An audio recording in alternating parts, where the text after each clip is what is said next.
So in today's video, we're going to take a look at changing out the ProLogic series lock on this Liberty safe. Now, the lock is really comprised of two components. There is a keypad, and then behind this door, there's actually another component. And if you look right here, I've actually already changed these out. This is the original ProLogic lock that was on this safe. It's actually co-branded by SecuRam and Liberty. But behind the door, we have this. And this is the actual lock body. And this is the swing bolt. So that when it receives the correct code, this unlocks and disengages with the mechanism. So we're going to take a look at what it takes to change these out. I picked up the replacement. This was actually the ProLogic L01. It's kind of a very basic lock setup. The one that I installed as the replacement is an L02, and pretty similar, except it can support more user codes and a few other features that the L01 doesn't. But let's get started and take a look at what this takes. So the first thing we're going to do is actually unlock this safe.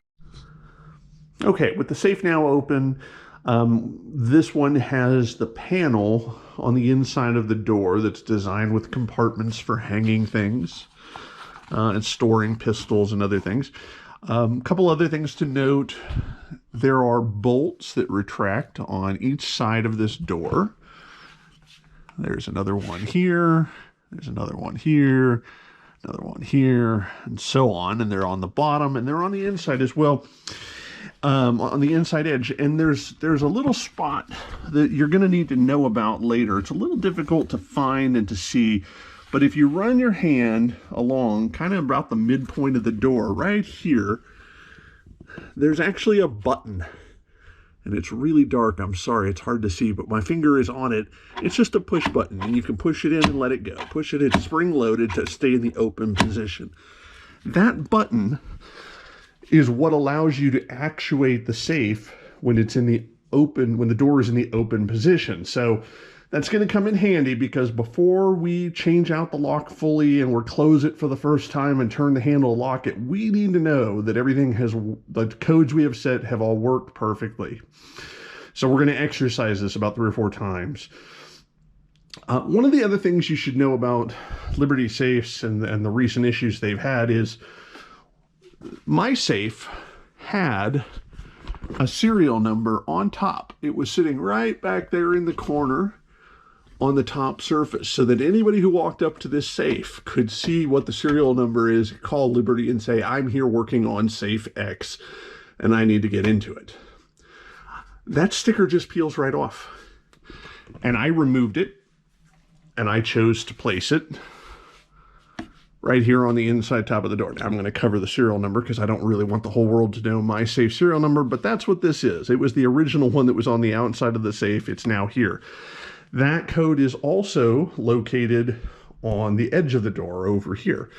So you've now got it in 2 places, but the main point is it's no longer visible when the door is closed and locked. So the very first thing we have to do to get started on all of this is we're going to remove this inner door panel. And the way you do that is there are 4 securing points. There's 2 up here at the top, this one and this one. And then there's 2 more about halfway down. There's one right here, and there's another one right here. And they are covered with just simple black plastic covers. You can pull them off by hand, but if you need a little more assistance than that, you could use a flat-bladed screwdriver, or you can do what I do and use like a little pry tool, and boop, they pop right off. So now that we have those 4 caps removed, what's behind each one of them is a plastic little washer and a screw. These are self-tapping screws. This board is comprised of drywall, and it is wrapped in this fabric material, and then it mounts into the metal frame behind it. So you're just going to take a screwdriver or a drill, and you're going to back these 4 screws out. I'm going to do that now. Once you have those 4 screws taken out in the 4 corners here, and you can see the 4 that I've pulled out from the safe, this whole panel is loose. And on the bottom edge, it's just sitting in a lip. It's got a little track down there that holds it in place, but it's already free. If I let go of it, you can see it just wants to fall forward. So all we really need to do now is lift this back and up and out, and we're just going to set it aside. So let me do that, and when I get a free hand, I will start this video back up and show you what's next. Okay, now we really have gotten somewhere. The front panel has been removed. I just set it off to the side over here. And now you can really see what's going on inside this safe door. You can see the bars that control the locking mechanism along the sides, the assembly in the middle, and then here is the actual door lock hardware that I was talking about. This is the part that's on the inside of the door. It's connected via a ribbon cable that routes to the front side of the door where it connects to the keypad. Now, the most important thing to familiarize yourself with at this point is this other spring-loaded device right here on the left. This is the relocker. This is designed, it's spring-loaded, it's a piece of metal, there's a bar back here encased in this spring, and it is designed so that if someone from the outside is drilling and they hit this metal plate that you see here that's leveraged under this pin, it is designed so that this will break away and this pin will drop and basically permanently lock this safe locked, and then it will have to be drilled out before you'll ever gain access to it again. It's a security measure, but it could bite you if you don't know what you're doing. Real simple way to fix this in the real world for what we're doing here, and I'm going to try and do this one-handed, but I'm going to lift this up, and you notice it just sort of rocked backwards. It's now sticking out. It's no longer protruding through the hole on the bottom. I tend to move mine off to the side a little bit as well so that there's no way it's going to drop back down in that hole. It's important that when we're all done, we reset this. We want to make sure this is re-engaged for security and safety purposes, but we don't want anything going on while we're working on the lock. So now that that is out of the way and it's being held up by this bottom piece of the bracket, we can proceed with the rest of the lock replacement. And to do that, we're going to take off these two screws here. These two screws just hold this metal plate on, and once that's off, we'll have access to these other three screws that are holding this lock to the door. We're also going to disconnect this ribbon cable here. So before we do that, the one thing we want to do is we want to remove the battery from the lock. So you want to do all of this and disconnecting and reconnecting of the ribbon cables while the battery is off. And the way you do that is on the front of this door. So let's take a look. Now remember, we're not going to turn the handle at this point. We're going to leave this thing unlocked. So here's the keypad. And on the bottom edge of the keypad down here, there is a little battery compartment. You may have used this before. You swing the lever down and the 9-volt battery inside comes out. All right, we'll just set that aside. Now that that's out of the way, we're going to take and start removing the screws that hold this plate on. So let's get going with that. Okay, and now I've removed those two screws, and this plate is just free. It literally just comes off in your hand and exposes this lock body behind it. So we'll set that aside right up here with the screws and the battery. So the next thing you'll want to do is you're going to want to detach this ribbon cable at this point. There's a little clip right here on the back side. You're just going to gently push it together, pinch it with your fingers, and kind of just wiggle it up gently, and it comes right out. There's also a little notch on the back side of this lock where this rides so that it can freely move. It's not being pinched when it's between the door and the lock body. So the next step is we're just going to take these three screws out. Okay, I took those 3 bolts out. This just comes right out from the door at this point. You can see the bolt patterns here are on the door. These are preset for 4 different positions. It only uses 3 of them, and that's fine. One thing to note, since my door is in the open position, as soon as the tension from those screws released, the swing bolt opened up. It was previously recessed up inside this bolt, and I can't move it now, and that's okay. I'll show you how we're going to fix that when we go to reinstall it here in a minute. That comes back to the magic little button I showed you on the side of the door. So everything we need to do on the inside of the door is now done. All that's left is to remove and replace the keypad on the front side of the door. So let's show you how that works. I will try and keep this in one continuous shot. So Again, we're not going to turn the handle, but this is not going to relock because the bolts are still in the door. This whole assembly is really just sitting on 2 bolts. They're just little pegs that it slides in on, and this whole thing just lifts up. So if you give it a nice tug, see if I can do it one-handed, there it is. And then this will just pull forward. And you want to be gentle with the connector as it comes through the hole. But here it comes. There we go. So we've got this out, and you can see the 2 studs that this was resting on. Mine are actually, I loosened them just slightly, so they're a little bit loose, but it's okay. That's it. I now have this removed, the inside part removed, and we would grab our new lock and start to reinstall all this stuff. So we're just going to do this in reverse. We're going to go ahead and feed here. We'll pretend we've got our new lock hardware from, we'll feed this cable through. You just want to get it through the hole all the way through both sides of the door. And then we're going to set this onto those pegs. This is really hard to do one-handed. It's very easy to do with 2 hands. Okay, it's on them, and now we're just going to push down, and it will click. That's it. That's all that holds this to the door. All right, let's go back and look on the inside again. So now our cable has come through, and we're going to want to next mount that locking bolt, lock body to this backplate. In order to do that, we need to unlock this safe, or actually we need to lock this safe. We need to put these bolts into the lock position. Now we're going to do it with the door open, but if you try and do it right now, it won't move. So in order to turn this handle while the door is open, we have to depress that button. So we're going to reach around here, feel for it. There it is. And I'm probably going to have have 2 hands for this. So here we go. I'll set you guys up here. We'll angle down a little bit. And pray I've got a decent camera angle. So I'm pressing the button in, and I'm reaching around the door with my other hand, and I'm going to start to turn. Now, once you get them moving, you can let go of the button. So now we are back in a locked position with the door open. And you can see that all of the bolts have now extended on here, the sides, everywhere. But most importantly, we've got access to, oh, let's see, did I get fully extended? There we go. I've got access to this slot. This is what that bolt catch drops into.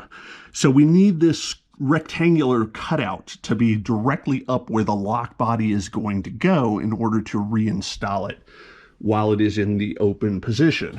Let me mock that up for you real quick. Okay, you can kind of see how that goes. It drops into that little space. So now all we're going to do is we're going to do everything in reverse. We're going to reattach those 3 bolts in the corner. We're going to make sure this flex cable is in the notch behind the lock body and not being pinched. I'll come back to you as soon as that's done. Okay, I've got it loosely fitted just by hand with those 3 bolts. So let's go ahead and screw this back down. 1,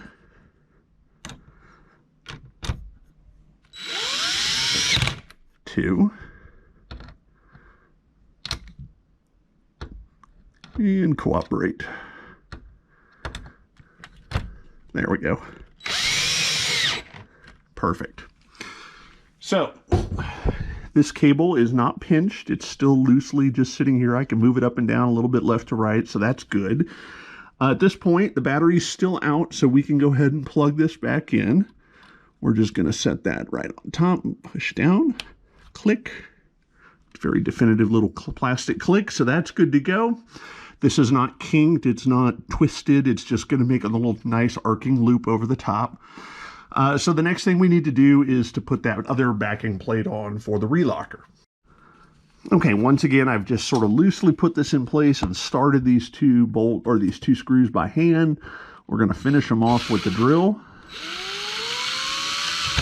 1 and 2. Oops. There we go. No need to torque these down to anything ridiculous. They're really, this whole plate is flexible anyway. It's designed to be flexed when it's being drilled or tampered with from the outside. This whole thing moves, so no big deal. Okay, that's done. That's all back in. The last thing we really need to do on the inside of this safe at this point is we're going to set up our relocker again. And to do that, we're just going to gently lift up. I'll try and do this while holding a camera. We're going to release that spring tension, and what you'll see is this pin ultimately up here rests on top of the metal bracket, okay? And down here, there's a square hole that this bolt partially protrudes through. There's just a little tiny bit of it. That's good to go. That relocker is in place. We have done everything we need to do it to this point. Okay, so the very next thing we need to do is we're going to go around and we're going to insert this battery. Now remember, these bolts are still extended. We can't close this safe. We don't want to damage anything. So we're just going to close it gently about as far as it'll go, just to get us over here on this side. And we're going to reinstall our 9-volt battery, and it's in. Nothing will happen, nothing will beep, you won't see any lights flicker, that's okay. So at this stage, you have a new keypad and you have a new lock body. They should be paired, everything should be good, but the default passwords on these now are what SecuRam uses from the factory. The super code is ID00, and that code is 111111. The master code, which is ID01, is now 123456. So the first time you exercise this lock, you're going to use those codes, either one of them. We just want to be able to make sure that it's alive, it's awake, that it's actuating the piece behind it, and that we can turn the handles and these bolts will retract. So I'm going to do this off camera because I've already programmed this lock and it does not have the default codes in. I will actually cut in a segment of video here to the official training that explains how to change those codes so that you can do that on your own lock. And then we'll come back to finishing mine up. Changing the code on the ProLogic L02 is a simple process. First, enter the code that you want to change. I'll enter our user code or manager code, which is 123456. You see the lock opens, and now at the select menu option, press down once to change code and press OK. It'll say I'm going to set the code of ID01, which we know is our manager code. Now it asks for the new code. I'll put in 654321. It'll ask me to repeat that code, 654321. And now the code has been saved. If I hit the back button, the system goes to standby, and now I can test my code to make sure that that code is programmed correctly. 654321, and the lock opens. That's as easy as it is to change the code on the ProLogic L02. Okay, so we're back. You've used the default codes, you've turned your handle once or twice, proved that it works.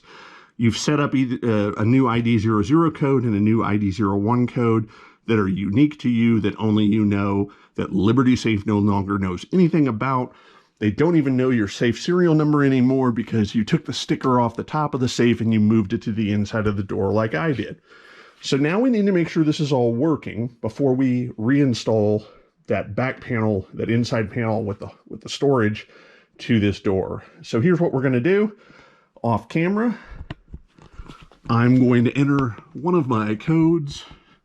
I'll let you look out here at my pretty painting in the hallway while I do this. You hear it actuate, and I can turn the bolts, and they are now retracted.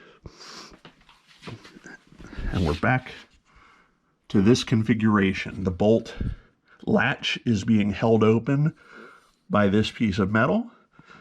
And again, we're going to do this 3 or 4 times. You want to press the button on the side while you turn the handle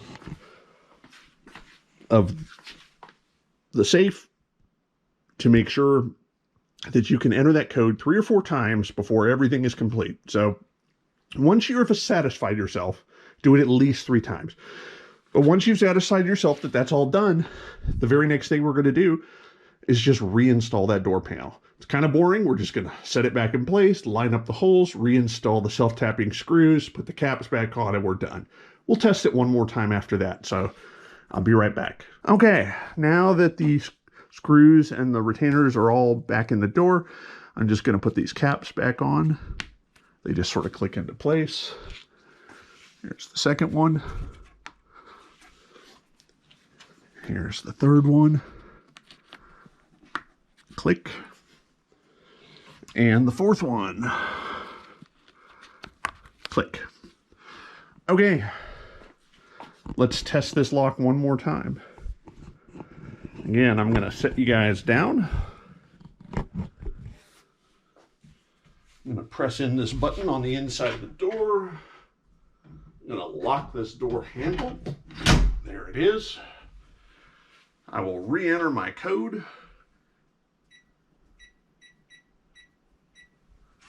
And make sure this locks freely. Okay. Now, I've done this before, so I know we're in a good place at this point. So let's go ahead and lock this up. And we're locked. And we'll take one more look away at the picture on the wall.